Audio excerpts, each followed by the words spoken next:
நம் வாழ்க்கையில் வருகிற பின்னடைவுகளினாலே தேவனோடு நமக்கு இருக்கிற உறவு சில சமயங்களில் பாதிக்கப்படுகிறது.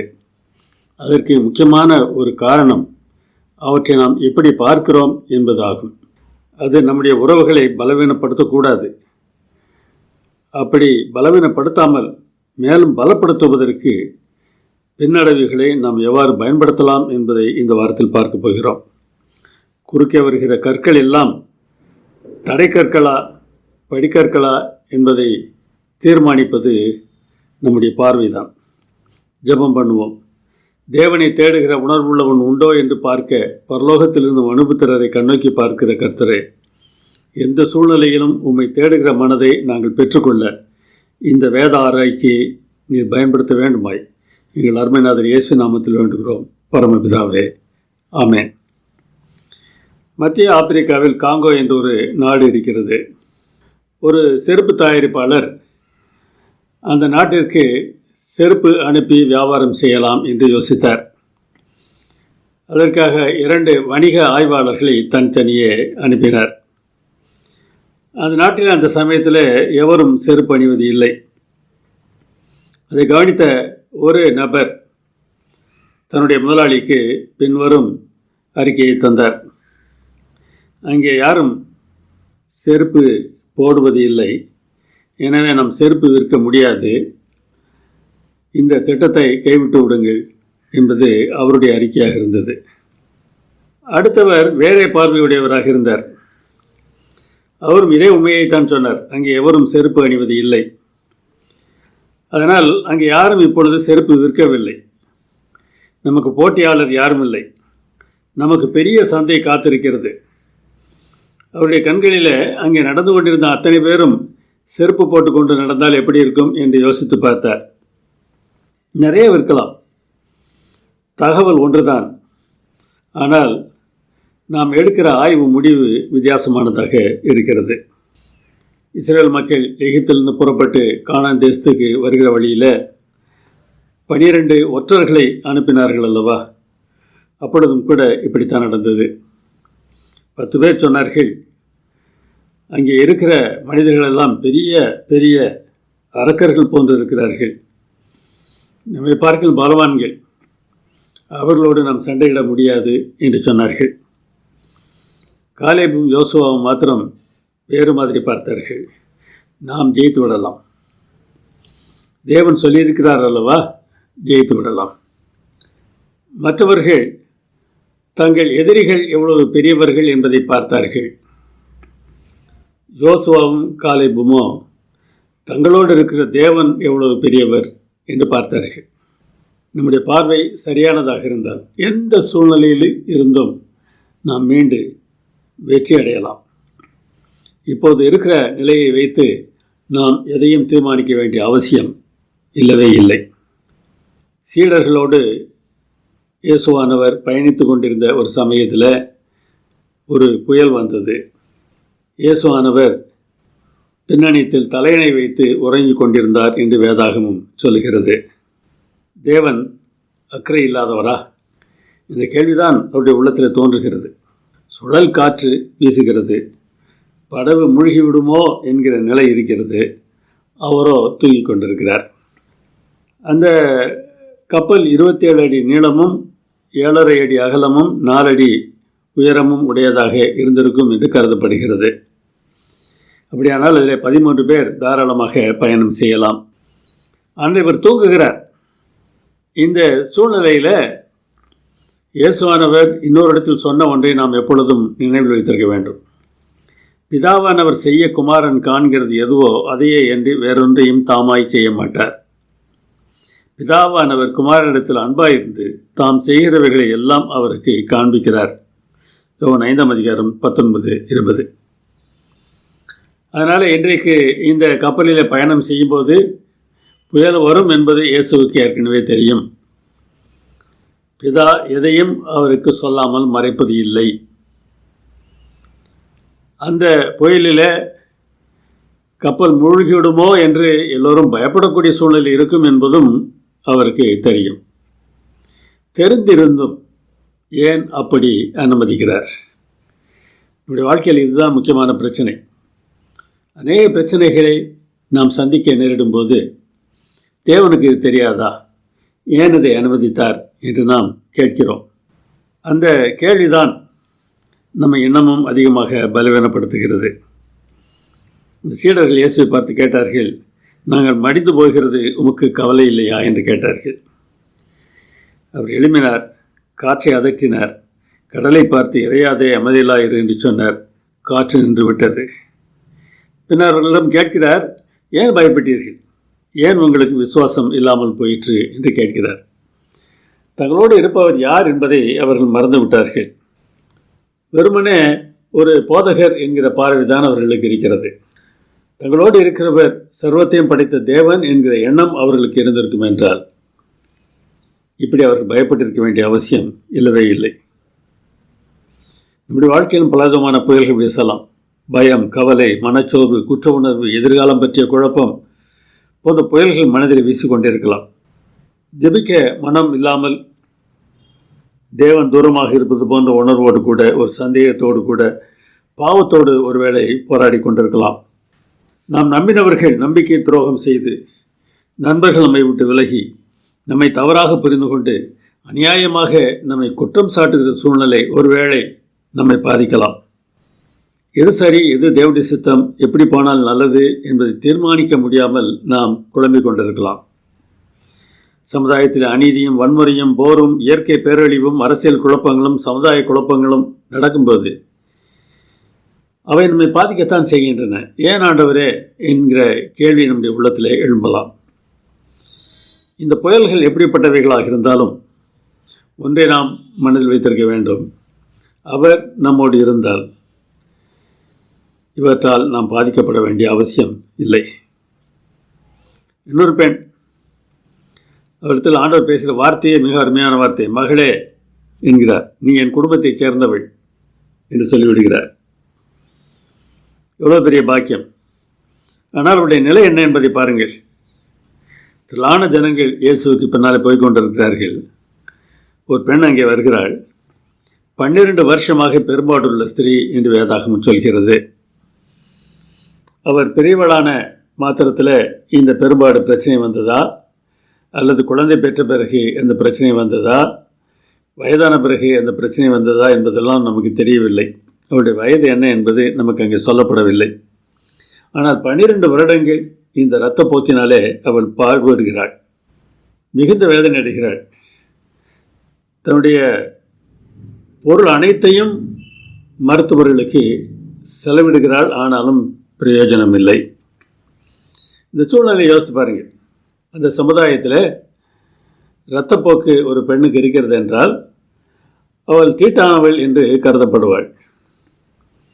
வீட்டிலே அவளை தீட்டானவள் என்று ஒதுக்கி வைத்திருக்கலாம். மற்றவர்கள் அவளை தீண்டத்தகாதவர்கள் என்று கூட பார்த்திருக்கலாம். 12 ஆண்டுகள் எந்த மருத்துவராலும் குணமாக்க முடியவில்லை. இனி செத்துப்போவோம் என்கிற முடிவுக்கு அவள் வந்திருக்கலாம். அநேகர் அப்படித்தான் முடிவுக்கு வந்து விடுகிறார்கள். ஆனால் இவளோ இயேசுவை பார்க்க வேண்டும் என்று தீர்மானிக்கிறாள். அந்த தீர்மானம்தான் மிக முக்கியமானது. நெருக்கி அடித்துக்கொண்டு கூட்டத்திற்குள் வழியாக செல்லும் போதே பிரச்சனை இருக்கிறது.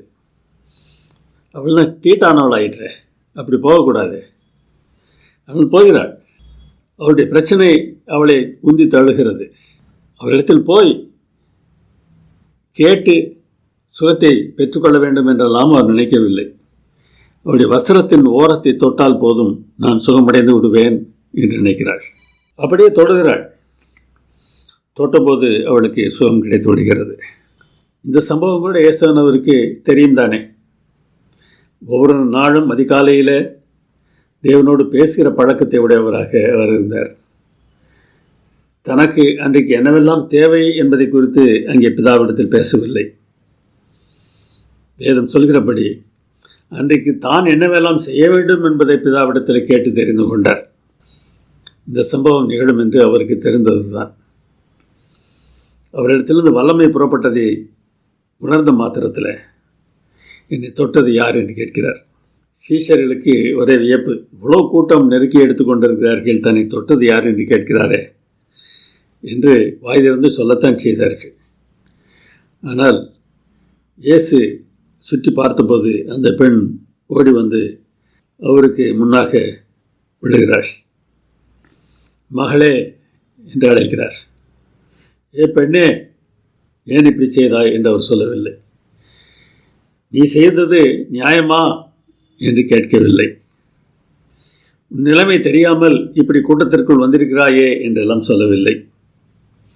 வீட்டாருக்கு அவள் தீட்டானவள் தான், மருத்துவருக்கு அவள் தீரா நோயாளி தான், சமுதாயத்துக்கு அவள் தீண்டத்தகாதவள் தான்.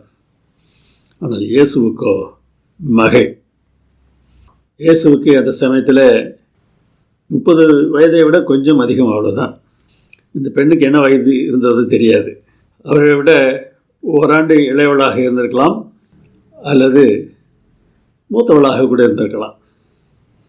ஆனால் குடும்பத்தில் பயன்படுத்துகிற ஒரு வார்த்தையை அவர் பயன்படுத்தி மகளே என்று அழைக்கிறார். 12 ஆண்டு காலம் அவளுக்கு உபத்திரவம் இருந்தும் அவள் பொறுமையாக காத்திருந்தாள். உபத்திரவம் பொறுமையை உண்டாக்குகிறது என்று ரோமரில் பவுல் எழுதுகிறார். அந்த பொறுமை பரீட்சையை உண்டாக்குகிறது என்றும் சொல்கிறார். பரீட்சை என்பதற்கான மூலமொழி வார்த்தையின் அர்த்தம் அனுபவம். அந்த பொறுமை நமக்கு ஒரு அனுபவத்தை கற்றுத்தருகிறது. அந்த அனுபவம் நம்பிக்கையை தருகிறது. நம்பிக்கை என்றால் எதிர்பார்ப்பு, நல்ல எதிர்பார்ப்பையும் தருகிறது. அப்படிப்பட்ட ஒரு எதிர்பார்ப்போடு தான் அவர் வாழ்ந்திருக்கிறார். 12 ஆண்டுகள் வைத்தியரால் சுகமாக்க முடியவில்லை என்றாலும் தனக்கு ஒரு வாழ்வு உண்டு என்று அவள் நம்பியிருக்கிறாள், எதிர்பார்த்திருக்கிறாள். அது இன்றைக்கு நிறைவேறியது. அப்படி ஒரு நம்பிக்கை நமக்கு இருக்கிறது என்றால், உபத்திரவங்கள் வந்தால் ஐயோ ஏன் இந்த உபத்திரவம் என்று சொல்வதற்கு பதிலாக இந்த உபத்திரவத்தில் நான் தேவனுடைய வல்லமையை பார்க்க போகிறேன் என்று சந்தோஷப்படக்கூடியவர்களாக நாம் மாறிவிடலாம். அப்படிதான் சொல்கிறாரே, வருத்தப்பட்டு பாரம் சுமக்கிறவர்களே நீங்கள் எல்லாரும் என்னிடத்தில் வாருங்கள், நான் உங்களுக்கு இளைப்பாறுதல் தருவேன். நான் சாந்தமும் மனத்தாழ்மையும் உடையவராக இருக்கிறேன். என் நுகத்தை நீங்கள் ஏற்றுக்கொள்ளுங்கள், என்னை போல நீங்கள் மாறுங்கள், என்னோடு கூட நீங்களும் பயணம் செய்யுங்கள், என்னிடத்தில் கற்றுக்கொள்ளுங்கள். அப்பொழுது உங்கள் ஆத்துமாக்களுக்கு இளைப்பாறுதல் கிடைக்கும். நான் எப்படி பிதாவிடத்தில் கேட்டு அது எப்படிப்பட்டதாக இருந்தாலும் சம்மதித்து அவர் சொன்னபடி நடந்து வருகிறேனோ, அதுபோல நீங்கள் என்னோடு கூட பிதாவின் சித்தப்படி வாழ்ந்து பாருங்கள் என்று அழைக்கிறார். அப்பொழுது பின்னடைவுகள் எல்லாம் நமக்கு தடைக்கற்களாக அல்ல, படிக்கற்களாக தெரியும். இன்னொரு மனிதர் யோபு, உத்தமனாய் வாழ்ந்து என்ன பயன் என்று சில சமயங்களில் நாம் கேட்டு விடுகிறோம் அல்லவா? அப்படி கேட்கக்கூடியதற்கு சரியான தகுதி உடையவராக அவர் இருந்தார். சாத்தான் ஒரு நாள் தேவனை சந்திக்கிறார். அப்பொழுது யோபுவை பற்றி தேவனே சொல்கிறார். அவன் உத்தமன் என்கிறார், சன்மார்க்கன் என்கிறார், தேவனுக்கு பயந்தவன் என்று சொல்கிறார், பொல்லாப்புக்கு விலகுகிறவன், அவனைப் போல பூமியில் வேறு யாரும் இல்லை என்று கூட நற்சான்றிதழ் கொடுத்து விட்டார். அதற்கு பின்பு யோபுடைய வாழ்க்கையில் நடந்ததை எல்லாம் பார்க்கும்போது, அவருக்கு வந்த பின்னடைவுகளை எல்லாம் நாம் பார்க்கும்போது, நற்சான்றிதழ் எதற்கு என்கிற கேள்வியைத்தானே நாம் கேட்போம்.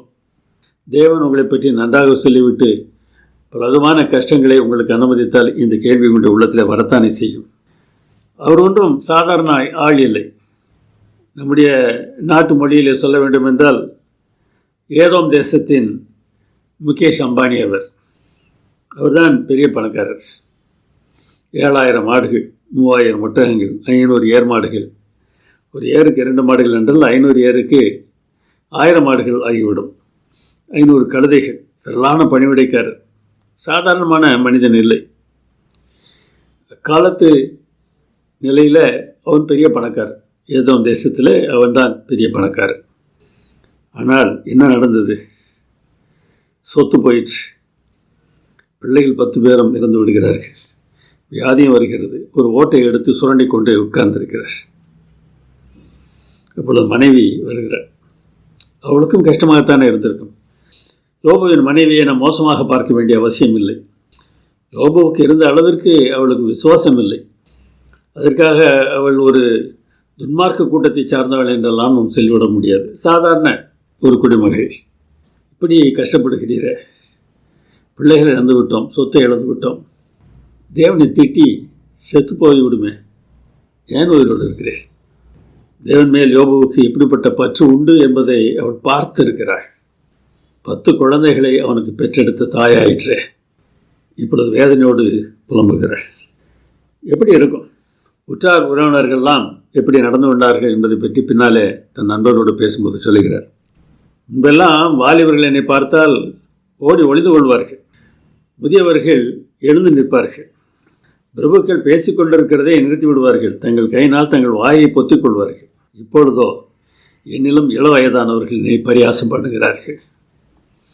என்னை அருவருத்து எனக்கு தூரமாகி என் முகத்துக்கு முன்பாக துப்ப கூசாக இருக்கிறார்கள், காரி துப்புகிறார்கள் எனக்கு முன்னராக. என்னுடைய நிலை அவ்வளவு கேவலமானதாக மாறிவிட்டது என்று அழுகிறார். இந்த கஷ்டங்களை எல்லாம் அவர் அனுபவித்து கொண்டிருந்த நாட்களில்தான் தேசத்தின் மற்ற பகுதியிலிருந்து அவருடைய நண்பர்கள் வருகிறார்கள். இந்த நண்பர்களுடைய பெயர்கள் தான் இவர்கள் எல்லோரும் ஏதோமைச் சேர்ந்தவர்கள் என்பதை நமக்கு காட்டுகிறது. தூரத்தில் வரும்போதே என்னை பார்த்து யோபு என்று அவர்களுக்கு தெரியவில்லை. அவ்வளோ தூரம் உருவத்தில் யோபு மாறி போயிருந்தார். தங்களுடைய சால்வையை கிழித்து கொண்டார்கள், அழுதார்கள், தங்கள் மேல் புழுதியை தூற்றி கொண்டார்கள். ஒன்றும் பேசாமல் 7 நாட்கள் தூரத்தில் உட்கார்ந்திருந்தார்கள்.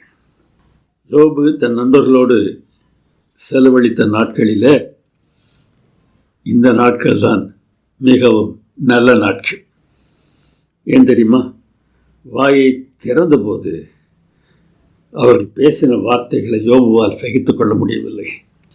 ஒருவர் சொல்கிறார், உடைய பிள்ளைகள் தேவனுக்கு விரோதமாக பாவம் செய்ததால் தான் இருந்து விட்டார்கள். அநேக சமயங்களிலே இப்படித்தான் பேசுவோம். மற்றவனுக்கு துன்பம் வந்தால் அதற்கெல்லாம் காரணம் அவர்கள் செய்த பாவங்கள். நமக்கு துன்பம் வந்தால் அவையெல்லாம் பிசாசினால் வருகிற சோதனைகள். இன்றைக்கு பில்தாதுகள் அதிகம்தான். ஒருவேளை அநேக பில்தாதுகளை நீங்கள் சந்தித்திருக்கலாம். இன்னொரு சொல்லுகிறார், உனக்கு தண்டனை வந்துருச்சு, ஆனால் உன்னை எவ்வளோ தூரத்துக்கு அவர் தண்டிக்கணுமோ அவ்வளோக்கு தண்டிக்கலை, குறைவாக தான் தண்டிச்சிருக்கார். இது பாருங்கள், இன்னும் கொடுமை. இது சோப்பார். எலிபாஸ் இருக்கார், அவர் இன்னும் ஒரு படி மேலே போயிடுறார்.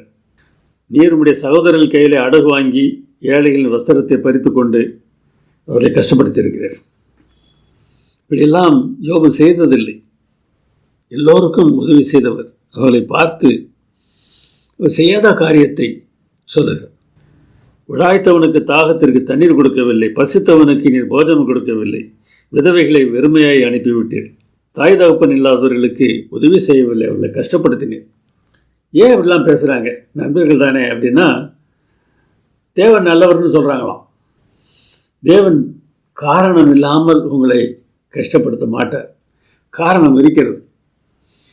என்ன காரணமாக இருக்கும்? நீர் நல்லவன் இல்லை, நீர் மற்றவர்களுக்கு நன்மை செய்யவில்லை, அதன் விளைவாகத்தான் உனக்கு தண்டனை வந்திருக்கிறது. இந்த வார்த்தைகள் யோபுவை எவ்வளவு தூரம் கொன்றிருக்கும் என்று யோசித்து பாருங்கள். இப்படியெல்லாம் அவர் பேசிக்கொண்டு இருக்கும்போது அவர் சொல்லுகிறார், என் மீட்பர் உயிரோடு இருக்கிறார் என்று எனக்கு தெரியும். அவர் கடைசி நாளில் பூமியின் மேல் நிற்பார் என்பதை நான் அறிந்திருக்கிறேன். என் தேகம் இன்றைக்கு அழுகி போகலாம், ஆனால் நான் என்னுடைய சொந்த கண்களினாலே நான் அவரை பார்ப்பேன். இந்த பார்வை தாங்க. இந்த உலகத்தில் கொஞ்ச காலம் சந்தோஷமாக வாழ்றதுக்காக நான் இல்லை, எனக்கே அப்படின்னு ஒரு திட்டம் தேவன் வைத்திருக்கிறார். அவர் வருவார், நான் அவரை சந்திக்க வேண்டும். அதற்கு அவர் என்னை ஆயத்தம் செய்கிறார். எப்படிப்பட்ட பார்வை பாருங்கள். முதல்ல சீஷர்கள் கேட்ட மாதிரி, உங்களை சீஷர் தேவனோடு இருந்தவர்கள் சொன்ன மாதிரி உனக்கு கவலை இல்லையா என்று பேசுவதற்கு பதிலாக எல்லாவற்றையும் இழந்த நிலையில் என் மீட்பர் வருவார், நான் அவரை பார்ப்பேன் என்று யோபுவால் சொல்ல முடிந்தது. கடைசியில் தேவனை சந்திக்கிறார், தேவனிடத்தில் பேசுகிறார். 77 கேள்விகளை தேவன் கேட்கிறார். பதில் எதுவுமே இவரிடத்தில் இல்லை. நான் கூட கொஞ்சம் அதிகமாக பேசிட்டேன், தேவனை பார்த்தால் கேள்வி கேட்பேன் என்றெல்லாம் சொல்லிவிட்டேன், இல்லை ஆண்டவரே நான் தவறாக பேசிவிட்டேன் என்று அறிக்கை எடுக்கிறார். அதற்கு பிறகு நண்பர்களை பார்த்து தேவன் சொல்லுகிறார், நீங்கள் யோபுவிடத்திலே போய் பலியிடுங்கள், என் தாசனாகிய யோபுவும் உங்களுக்காக வேண்டுதல் செய்வான். அவனுக்காக நான் உங்களுக்கு நன்மை செய்வேன். அப்படி யோபு அவர்களுக்காக ஜெபித்த போது தேவன் யோபின் சிறையிருப்பை மாற்றினார் என்று வேதாகமம் சொல்கிறது. மற்றவர்களுக்காக ஜெபிக்கிறது மாத்திரம் இல்லை, தங்களை இவ்வளவு தூரம் கேவலமாக பேசின மனிதர்களுக்காக ஜெபித்தல் என்பது சாதாரணமான காரியமில்லை. அப்படிப்பட்ட ஒரு வளர்ச்சி இந்த யோபுவிடத்தில் இருக்கிறது என்பதை சர்வலோகமும் காணத் தகுந்த விதத்தில் தேவன் இவற்றையெல்லாம் அனுமதித்தார் என்று சொல்லலாமா? தேவன் எல்லாவற்றையும் நம்முடைய நன்மைக்கு ஏதுவாகவே செய்கிறார். ஏனென்றால் அவர் நல்லவர். சொல்லுவோமா? தேவன் நல்லவர். எல்லா காலங்களிலும் எல்லா சூழ்நிலைகளிலும் என்ன நேரிட்டாலும் தேவன் நல்லவர். நான் அதற்கு சாட்சி. சில சமயங்களில் நம்முடைய எதிர்பார்ப்புகள் தவறாகி போகின்றன. இப்படியெல்லாம் நாங்கள் எதிர்பார்த்துமே இப்படி நடக்கவில்லையே என்று நாம் புலம்புகிறோம். இயேசுவானவர் சிலுவையில் அறையப்பட்டு 3வது நாளில் 2 சீஷர்கள், 12 சீஷர்கள், இவர்கள் இருவர் இல்லை, வேறு சீஷர்கள் அருகில் ஒரு 7 மைல் தூரத்தில் இருக்கிற எம்மாவு என்கிற கிராமத்திற்கு நடந்து போகிறார்கள். கவலையோடு பேசி கொண்டிருக்கிறார்கள். இயேசுவும் அவர்களோடு சேர்ந்து கொள்கிறார். அந்த இடத்தில் அவர்கள் இயேசுவை எதிர்பார்க்கவில்லை. அதனால் அவர் இயேசு என்பதை அவர்கள் புரிந்து கொள்ளவும் இல்லை. யாரோ ஒரு வழிபோக்கன் என்று நினைத்து அவர்களிடத்தில் பேசுகிறார்கள். என்ன ஆச்சு அப்படின்னு கேட்குறாரு. உங்களுக்கு தெரியாதா, நாங்கள் இயேசுவை மிகவும் ஆர்வத்தோடு பின்பற்றி வந்தோம். ஆனால் அவரை சிலுவையில் அறைந்து கொண்டு விட்டார்கள். அவரே இஸ்ரவேலை மீட்டி ரட்சிப்பவர் என்று நாங்கள் நம்பி இருந்தோம். அவர் மேசியா என்பது உண்மைதான். ஆனால் அவர்கள் எந்த விதமான மேசியாவை எதிர்பார்த்தார்களோ அந்த விதமான மேசியா அவர் இல்லை. இதில் சம்பவித்து 3 நாட்கள் ஆயிற்று. எங்களை சேர்ந்த பெண்கள் சிலர் அவர் உயிர்த்தெழுந்தார் என்று சொன்ன தேவதூதனை சந்தித்ததாக சொன்னார்கள். என்ன ஆயிற்று தெரியவில்லை என்று புலம்புகிறார்கள். அப்பொழுது இயேசுவானவர் அவரிடத்தில் கிறிஸ்து பாடுபட வேண்டும், தமது மகிமையில் பிரவேசிக்க வேண்டும் என்று சொல்லி பழைய ஏற்பாட்டு வசனங்களை எல்லாம் மேற்கோள் காட்டி அவரிடத்தில் பேசுகிறார். பாடுபட வேண்டும் என்கிற காரியம் அவர்களுக்கு பிடிக்காத காரியம்தான், கஷ்டம்தான். ஆனால் அவர் மகிமையை அடைவார், பரலோகத்துக்கு சென்று விடுவார். அவர் பாடுகளை நாம் பார்க்கிற பார்வையை அங்கே இருந்து இங்கே நாம் திருப்ப வேண்டும். அவர் மகிமை அடைகிற காட்சியை பார்க்க வேண்டும். நமக்கு பாடுகள் வரும்போது அந்த பாடுகளில் இருந்து நம்முடைய கவனத்தை மேலான மகிமைக்கு நாம் திருப்பி பார்க்க வேண்டும். பிறகு அவர்கள் செல்ல வேண்டிய இடம் வந்தாயிற்று. எங்களோடு தங்கியிரும் என்று அவரை கூப்பிடுகிறார்கள். இயேசுவை பார்த்து எங்களோடு தங்கியிரும் என்று கேட்க வேண்டியது தான் மிக மிக முக்கியமான காரியம். இன்னமும் அவர் யார் என்பதை அவர்கள் புரிந்து கொள்ளவில்லை. அந்த அப்பத்தை ஆசீர்வதித்த போது தான் இவர் யார் என்பதை புரிந்து கொள்கிறார்கள். அவர் மறைந்து விடுகிறார். ஓடோடி எருசலேமுக்கு வருகிறார்கள். அங்கே சீசர்களோ ஒரு அறைக்குள்ளாக உட்கார்ந்திருக்கிறார்கள். இந்த 2 பேரும் உள்ளே வந்து பேச ஆரம்பித்த போது இயேசு உயிர்த்தெழுந்து விட்டார், சீமோன் அவரை பார்த்தார் என்கிற செய்தியை மற்றவர்கள் கூறுகிறார்கள். நாங்களும் பார்த்தோம், எங்களோடு நடந்து அவர் பேசிக்கொண்டு வந்தார் என்று விவரித்து சொன்னார்கள். இந்த விசுவாசிகள் சொன்ன மாதிரி தான் பல சமயங்களில் நாம கூட பேசிடுறோம். இந்நாட்களில் எருசலேமில் நடந்தவைகளை அறியாதபடிக்கு நீர் அந்நியராயிருக்கிறீரோ என்று கேட்டார்கள். ஆமாம், தேவனை பார்த்து கேட்குறாங்க, உங்களுக்கு தெரியாதா? ஆமாம், அப்படி தான் பல சமயங்கள் நம்ம நினைக்கிறோம். அவருக்கு தெரியாது. நமக்கு தெரிஞ்சிருக்கிற அளவுக்கு அவருக்கு தெரியாது. ஒருவேளை தெரிஞ்சிருக்கலாம், நமக்கு தெரிஞ்சிருக்கிற அளவுக்கு அவருக்கு தெரியாது. இதுதானே நம்முடைய பார்வை. எனக்கு என்ன வேண்டும் என்று அவரிடத்தில் கேட்கலாம் என்று சொன்னால் எதையெல்லாமோ கேட்கிறோம். எது நல்லது என்பது அவருக்கு தெரியும், அவர் தருவார் என்கிற நம்பிக்கையே நமக்கு இல்லை. கேட்டேன், அவர் தரவில்லை என்று குறை சொல்லி தெரிகிறோம். அவர் செய்த காரியங்களை கூட அவர் இப்படி செய்திருக்கக்கூடாது, அப்படி செய்திருக்கக்கூடாது, இதுபோல் நடந்திருக்க வேண்டும், அதுபோல் செயல்பட்டிருக்க வேண்டும் என்று சொல்லுகிறவர்கள் ஏராளம் இருக்கிறார்கள். உயிர்த்தெழுதலை பற்றி பிரசங்கித்து விட்டு நான் வெளியே வந்தபோது எனக்கு பிரியமான ஒரு சகோதரர் இடத்துல பேசினார். சொன்னார், உயிர்த்தெழுந்த மாத்திரத்தில் அவர் எருசலேமில் இருக்கிற அத்தனை பேருக்கு முன்னராகவும் தோன்றி இதோ பாருங்கள், என்னை கொன்றீர்கள், நான் எழுந்து விட்டேன் என்று அவர் சொல்லியிருக்க வேண்டும். தேவன் அதை செய்ய தவறிவிட்டார் என்று சொன்னார். இப்படி தான் இருக்கிறோம். எது நல்லது, எது அவசியம் அப்படின்றது அவரை விட நமக்கு அதிகமாக தெரியும். நாம் ஏன் அதை யோசிப்பது இல்லை? நம்முடைய வாழ்க்கையிலும் கூட நமக்கு நடக்கப் போகிறவைகளை அவரிடத்தில் ஒப்புக் கொடுப்பதற்கு அதனால தானே தயங்குகிறோம். என்ன நினைக்கிறோம்? அவர் இஷ்டத்துக்கு விட்டாச்சுன்னு சொன்னால் நான் நினைக்கிற மாதிரிலாம் நடக்காது. நீ நினைக்கிறது நடக்கணும்னா அது நல்லதாக இருந்தால் தான் அவர் நடக்க விடுவார், இல்லைன்னா விடமாட்டார். இந்த நம்பிக்கை உனக்கு வேணும். இல்லை நான் நினைக்கிறது தான் நடக்கணும், அவர் சொல்கிறபடியெல்லாம் வேண்டாம் அப்படின்னு சொன்னால் ஒரு நாள் வரும், அவர் உன்னை விட்டு விலகி சென்று விடுவார். உன்னோடில் இருப்பதில் அர்த்தம் இல்லாமல் போய்விடும். இந்த சம்பவங்கள் எல்லாம் பாருங்கள், இவை ஏன் நடந்தன என்ற கேள்விக்கு அவர் பதில் சொல்லவே இல்லை. யாருக்கும் சொல்ல. சம்பவத்தின் முடிவில் ஒன்றை கண்டுபிடிச்சாங்க, அவர் கூட இருந்தால் பிரச்சனைகள்லாம் சரியாயிடும். இதுதாங்க நமக்கு தெரியணும். ஏன் என்கிற கேள்விக்கு நமக்கு பதில் தெரியாவிட்டால் பரவாயில்லை. பதில் சொன்னார் என்றால் புரிந்து கொள்வோம், ஏற்றுக்கொள்வோம். பதில் தெரியாவிட்டாலும் பரவாயில்லை, அவர் என்னோடு இருந்தால் போதும் என்கிற ஒரு பார்வை நமக்கு கட்டாயமாக அவசியமாக இருக்கிறது. அதனால தான் போல் சொல்கிறாரு, நீங்கள் ஒன்றுக்கும் கவலைப்படாமல் எல்லாவற்றையும் குறித்து உங்கள் விண்ணப்பங்களை ஸ்தோத்திரத்தோட கூடிய ஜபத்தினாலும் வேண்டுதலினாலும் தேவனுக்கு தெரியப்படுத்துங்க. உங்களுக்கு என்ன வேணுமோ அதை அவர்கிட்ட சொல்லுங்கள். உங்கள் பிரச்சனையை சொல்லுங்கள், தீரம் அவர் பார்த்துக்கிடுவார். என்ன செய்யணும்னு அவருக்கு தெரியும். எதுக்கும் கவலைப்படாதீங்க. அவரிடம் பிரச்சனையை விட்டு விட்டால் சரியான தீர்வு அவர் நமக்கு தருவார். ஏன்னா என்ன பிரச்சனை இருந்தாலும் இயேசுவை பார்ப்பதற்கு நாம் பழக வேண்டும். இறைஞ்சி வைத்த அம்மையார் ஒரு முறை மிகுந்த போராட்டத்தோடு இருந்தபோது ஒரு கனவு கண்டார். அந்த கனவில் ஒரு பிரகாசமான தூதன் வருகிறார். ஏன் இந்த கஷ்டம், ஏன் இந்த வேதனை என்று புலம்பிக் கொண்டிருந்த சமயத்தில் நீ இயேசுவை பார்க்க விரும்புகிறாயா என்று அவர் இயேசுவை பார்ப்பதற்கு அழைத்து சென்றார். அப்படி அவரை பார்க்க வேண்டும் என்று புறப்பட்ட மாத்திரத்தில் என்னிடத்தில் இருந்த சின்ன சின்ன பொருட்கள், விலை மதிப்பானவை, எனக்கு பிடித்தவை என்று பலவிதமான பொருட்களை எல்லாம் சேர்த்து ஒரு மூட்டை கட்டி கொண்டு போனேன் என்று சொல்கிறார். அநேக சமயத்தில் நாம் இதைத்தான் செய்கிறோம்.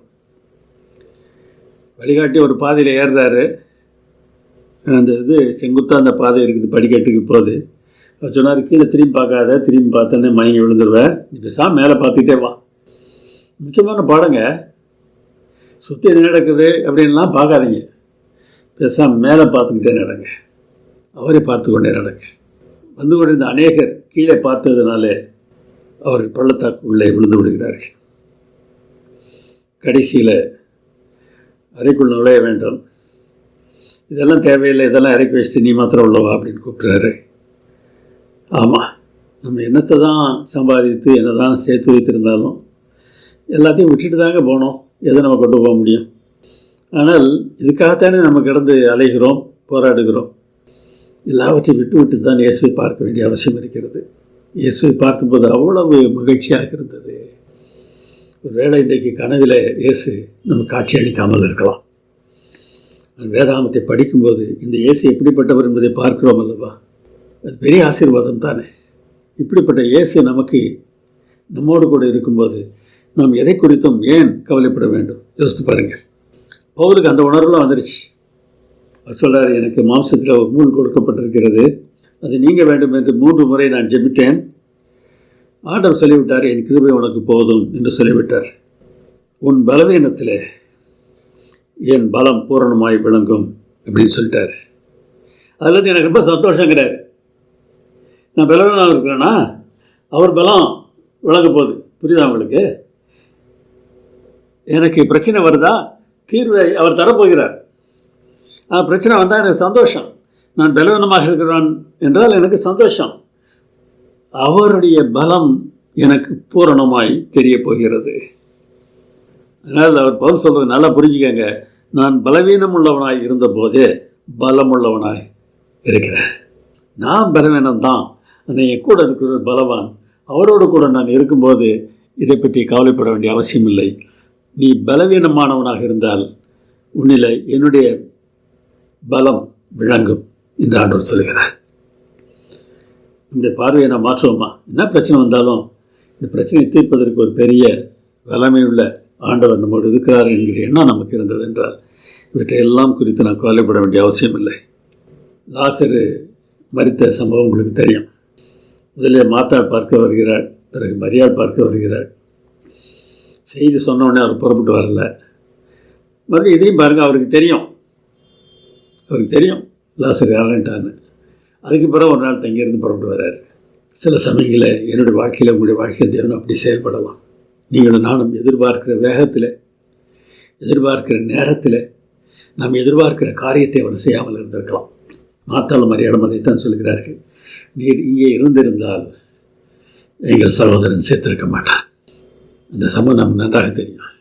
மரித்து 4 நாட்களாகி நாரி போகக்கூடிய நிலையில் இருந்த லாசருவை இயேசு உயிரோடு எழுப்பினார். சாகாமலே இருந்தால் நல்லா தான் இருந்திருக்கும். ஆனால் இறந்து உயிரோடு எழுப்பப்படுதல் என்பது எவ்வளோ பெரிய காரியம். என்னுடைய வாழ்க்கையில் நான் செய்கிற ஒரு காரியத்திற்காக உடனடியாக எனக்கு பலன் கிடைத்தால் நன்றாகத்தான் இருக்கும். அவ்வளோதான் முடிந்தது என்கிற நிலையிலிருந்து நான் எழும்பி மறுபடியும் ஓட ஆரம்பித்தால், அப்படி என்னை ஓட வைத்தவருக்குத்தானே எல்லா மகிமையும் எல்லா பெருமையும். நாம் ஏன் நம்முடைய பிரச்சனைகளை அப்படி பார்க்கக்கூடாது? நீங்கள் எதிர்கொள்ளும் ஒவ்வொரு பின்னடைவும் தேவனை பற்றி உங்கள் பார்வையை எவ்வாறு பாதிக்கின்றது என்பதை யோசித்து பாருங்கள். தேவன் எப்படிப்பட்டவர் என்பதை உணர்ந்து கொண்டால் இந்த பின்னடைவு எதுவும் உங்களை பாதிக்க வேண்டிய அவசியம் இல்லவே இல்லை. பண பிரச்சனை இருக்கிறதா? கவலை விடுங்கள். வேலையில் பிரச்சனையா? கவலை விடுங்கள். உறவில் பிரச்சனையா? கவலை விடுங்கள். எல்லா பிரச்சனையும் அவரிடத்தில் கொண்டு வாருங்கள். எல்லாவற்றையும் மாற்றுவதற்கு அவரால் முடியும். உலகமே இன்றைக்கு எனக்கு எதிராக திரும்பினாலும் என் தேவன் என்னோடு இருப்பார் என்றார். என்னை அவர்களால் எதுவும் செய்ய முடியாது. இன்றைக்கு அவர்கள் வேதனைப்படுத்தலாம், சொல்கிற வார்த்தைகள் என்னை குத்தலாம், ஆனால் அவற்றை பற்றி நான் கவலைப்பட வேண்டிய அவசியம் இல்லை. அதை பற்றி கவலைப்படுவதற்கு ஒருவர் இருக்கிறார், நியாயமானவர். அந்த எண்ணம் எனக்கு எப்பொழுதும் சந்தோஷத்தை தர வேண்டும். அதுதான் பவுல் சொல்கிறாரு, அவருடைய தீர்மானத்தின்படி அழைக்கப்பட்டவர்களாய் தேவனிடத்தில் அன்பு கூறுகிறவர்களுக்கு சகலமும் நன்மைக்கு ஏதுவாக நடக்கிறது அப்படின்னு சொன்னார். உடனே சகலம் நன்மைக்கு ஏதுவாக நடக்கும் அப்படின்னா நமக்கு பணப்பிரச்சனை போயிடும், பதவி கிடைக்கும், அதிகாரம் கிடைக்கும், நல்ல உறவு கிடைக்கும் அப்படின்னு எதிர்பார்க்காதீங்க. அதை பற்றி அங்கே பேசலை. அது என்ன நன்மை, என்ன பெரிய நன்மை என்பதை அடுத்த வசனத்தில் அவர் சொல்கிறார். என்ன தெரியுமா? அவர்களை தமது குமாரனுடைய சாயலுக்கு ஒப்பாய் இருப்பதற்கு முன்குறித்திருக்கிறார். புரியுதா அவங்களுக்கு? இந்த உலகத்தில் நாம் வாழப்போகிற கொஞ்சம் ஆண்டுகள் அல்ல, நித்தியமாக நாம் வாழப்போகிற ஆண்டுகள் தான் முக்கியமானவை. அந்த வாழ்க்கைக்கு நாம் ஆயத்தப்படுத்துகின்ற விதத்தில் நாம் அவரை போல மாறணுமா, இயேசுவை போல மாறணுமா? மாறி இருக்கிறீங்களா? மாறலைன்னா மாற்றுவார். நமக்கு வருகிற பிரச்சனைகளை எல்லாம் அதற்காகத்தான் நமக்கு வருகின்றன. இதுதான் நமக்கு இருக்கிற பெரிய நன்மை. ஒன்றை மாத்திரம் மனதில் வைத்துக் கொள்ளுங்கள், தேவனால் சரி பண்ண முடியாத குழப்ப நிலை என்று எதுவுமே உலகத்தில் இல்லை. சிருஷ்டிப்பில் இந்த பூமி ஒழுங்கின்மையும் வெறுமையுமாக இருந்தபோது மனிதன் வாழத்தக்க இடமாக தன்னுடைய வார்த்தையினாலே அவற்றை மாற்றினார். நோவா காலத்தில் செய்தார், ஆபிரகாமுக்கு செய்தார், யோசேப்புக்கு செய்தார், தாவீதுக்கு செய்தார், சிலுவையில் கூட செய்தார். அவரை பார்த்து கேவலமாக பேசினாங்க. மற்றவர்களை ரட்சித்தான், தன்னைத்தான் ரட்சித்துக் கொள்ள முடியவில்லை என்று கேவலமாக பேசினார். சகித்து கொண்டார், ஆனால் வென்றார். எல்லா சூழ்நிலையிலும் அவர்தான் வெற்றி பெற்றார். இன்றைக்கும் அதைத்தான் அவர் செய்கிறார். இந்த நம்பிக்கை நமக்கு வேண்டும். இந்த நம்பிக்கை இருந்தால் நம்முடைய பார்வை வித்தியாசமாக இருக்கும். ஜோசப் ஸ்கிரீவன் அப்படின்னு ஒருத்தர் இந்த படத்தில் இருக்கிறவர். வடக்கு அயர்லாந்தில் பான்பிரிட்ஜ் என்ற இடத்துல 1819ஆம் ஆண்டு பிறந்தவர். அவங்க ஒரு பெண்ணை திருமணம் செய்து கொள்வதற்கு விரும்பினார். அதற்கான ஏற்பாடுகள் எல்லாம் நடந்தன. அந்த பெண் மறித்து விடுகிறார். மிகுந்த வேதனையோடு கூட அங்கேருந்து அவர் புறப்பட்டு கனடா சென்று விடுகிறார். கொஞ்ச காலம் கழித்து அங்கேயும் ஒரு பெண்ணை விரும்புகிறார். திருமணம் செய்யலாம் என்று யோசித்த போது திருமணத்திற்கு முன்பாக அந்த பெண்ணும் வியாதியினால் மறித்து விடுகிறார். எப்படிப்பட்ட வேதனையை யோசித்து பாருங்கள். சுற்றி இருக்கிறவர்களெல்லாம் என்ன பேசியிருப்பார்கள் என்பதையும் யோசித்து பாருங்கள். நம்ம படுற கஷ்டத்தில் யோபுடைய நண்பர்கள் மாதிரி தான் நம்ம சுற்றிலும் இருந்து பேசுகிறவங்களும் நம்மளை கஷ்டப்படுத்துவாங்க, செய்தாங்க. இவர் கடைசி வரைக்கும் திருமணமே பண்ணலை. 1886 ஆண்டில் அவர் இறந்து விடுகிறார். இந்த ஸ்கிரீவனுக்கு தனிமை, ஏமாற்றம், துக்கம் எல்லாம் தெரியும். 1855 ஆண்டில் அயர்லாந்தில் இருக்கிற அம்மாவுக்கு சுகமில்லை என்கிற செய்தி வருகிறது. உங்களுக்கு அந்த புவியியல் தெரிந்திருந்தால் தெரியும். அயர்லாந்து என்பது இங்கிலாந்து பக்கத்தில் இருக்கிறது, வடபகுதியில் இருக்கிறது. கனடா அமெரிக்காவில் வடபகுதியில் இருக்கிறது. இரண்டுக்கும் இடையில் அட்லாண்டிக் மகாசமுத்திரம் இருக்கிறது. இப்போது போன்று உடனடியாக போக முடியாது. தொலைபேசி வசதி கிடையாது, பேசிக்கொள்ள முடியாது. கடித தொடர்பு தான். எப்போதாவது கப்பல் வந்தால் கப்பலில் கடிதம் வரும். பதில் எழுதினால் கப்பல் போகும்போது தான் பதில் போகும். இதெல்லாம் யோசிக்கங்க. எப்படி போய் அம்மாவை பார்த்து அம்மாவுக்கு ஆறுதலாக இருக்கிறது அப்படின்னு அவருக்கு தெரியல. யோசித்தார். இவருக்கு பாட்டு எழுதக்கூடிய திறமை இருந்துச்சு. ஒரு பாட்டு எழுதினார். அம்மாவுக்கு ஆறுதலாக ஒரு பாட்டு எழுதினார். இந்த பாட்டை எல்லாரும் பாடணும் அப்படின்லாம் அவர் யோசிக்கலை. இவர் பாட்டுக்கு இசையெல்லாம் போட்டு பாட்டு எழுதலை. பாடலை எழுதினார். அம்மாவுக்கு பாடலை அனுப்பி விடுகிறார். பாடலின் ஒரு பிரதி இவர் கையில் இருந்தது. ஒரு நாள் நண்பர் ஒருவர் இவரை பார்த்தபோது அந்த காகிதத்தை பார்க்கிறார். என்ன பாட்டு எழுதியிருக்கிறாய் என்று கேட்டபோது, அம்மாவுக்கு ஆறுதலாக இந்த பாட்டை எழுதினேன் என்று சொன்னார். பாடலின் வரிகளை வாசித்தவருக்கு ஒரே சந்தோஷம். என்ன அருமையாக நீ எழுதியிருக்கிறாய். இந்த பாடல் எல்லோரும் பாட வேண்டிய ஒரு பாடல். சார்ல்ஸ் குரோசெட் கான்வஸ் என்பவர் இந்த பாடலுக்கு இசையமைத்தார். அந்த பாடல் இன்றைக்கு பல மொழிகளிலே மொழிபெயர்க்கப்பட்டு வேதனையான சூழ்நிலைகளிலே பாடப்பட்டு வருகிறது. தன் அம்மாவுக்காக அவர் எழுதிய ஒரு பாடல் இன்றைக்கு அநேக உள்ளங்களை தொட்டு கொண்டிருக்கிறது. அது என்ன பாடல் அப்படின்னு தெரிஞ்சுக்கிறதுக்கு ஆசைப்படுவீங்க இல்லையா? ஆமாங்க, ஆங்கிலத்தில் இருக்கிற மாதிரி முதல் வரி அப்படியே ரொம்ப மனதை தொடக்கூடியதாக நமக்கு இந்த தமிழ் பாட்டில் முதல் வரி இல்லை. ஆனாலும் பாடல் அர்த்தமுடைய பாடல் தான். எவ்வளோ சூழ்நிலைகளில், கஷ்டமான பிரச்சனைகளில் அந்த பாடலை நாம் பாடத்தான் செய்கிறோம். அந்த பாடலுக்கு அவர் கொடுத்திருந்த தலைப்பு சோர்ந்து போகாமல் ஜெபியுங்கள் என்பதாகும். நான் இப்பொழுது அந்த பாடலை பாவ சஞ்சலத்தை நீக்க பிராண சிநேகிதன் உண்டே என்று சொல்கிறோம். What a friend we have in Jesus. இயேசு எப்படிப்பட்ட நண்பர். பிராண என்கிற வார்த்தையை நாம் இப்பொழுது பயன்படுத்துவதில்லை. ஆனால் உயிர் தோழன் என்று சொல்லுவோம் அல்லவா, என் உயிர் மாதிரி. இயேசுவில் அப்படிப்பட்ட ஒரு நண்பரை நான் பார்க்கிறேன் என்று அவர் எழுதுகிறார். இந்த பிரச்சனை எதுவாக இருந்தாலும், என்னுடைய கஷ்டம் எதுவாக இருந்தாலும், என்னுடைய நஷ்டம் எதுவாக இருந்தாலும், மோசம் நாசம் நடந்தாலும் எல்லாவற்றையும் அவரிடத்தில் நான் சொல்லுவேன். அவர் பார்த்துக் கொள்வார். நான் பலவீனன் தான், ஆனால் அவரிடத்தில் கிருபாசனம் இருக்கிறது. எல்லோருக்கும் அவர் தான் புகலிடும். உண்மை நம்புவேன், உண்மை நேசிப்பேன், உண்மை நோக்கி நான் கெஞ்சுவேன் என்று அந்த பாடல் சொல்கிறது. சிவமா ஜெபம் பண்ணுவோம்.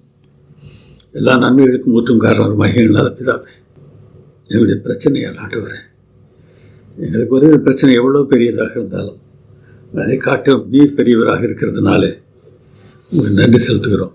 எங்களுடைய ஒப்படைக்கிறோம், எங்களை நடத்தும். அருமைநாதர் இயேசு நாமத்தில் வேண்டுகிறோம் பரமபிதாவே. ஆமென்.